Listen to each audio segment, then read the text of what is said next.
Now this is how you can select all photos on the iPad. So let me show you how it works.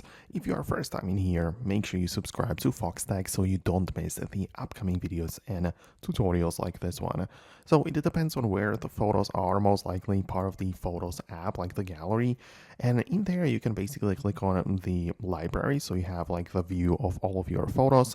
And in the top right, you have the select button.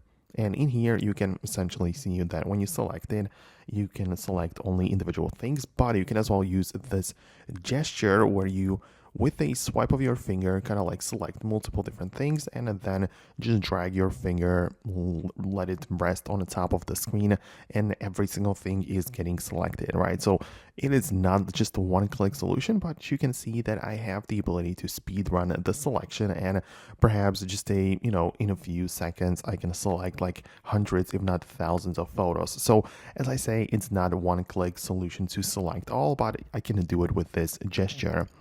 On the other hand, if you have like photos somewhere else, for instance, inside of the Files app and in the folders right here, it kind of works on a similar basis where you can as well just get inside your folders, click on select, but right now we also have the select all button, which is the difference. We don't have that inside of the Photos app. So yeah, that's kind of how it works. So I really hope I could help you out. If there is something else which I did not mention, then let me know about it below in the comments. It's possible I'll make an updated video about it, but for now that's it, and I hope to see you later in the future videos too.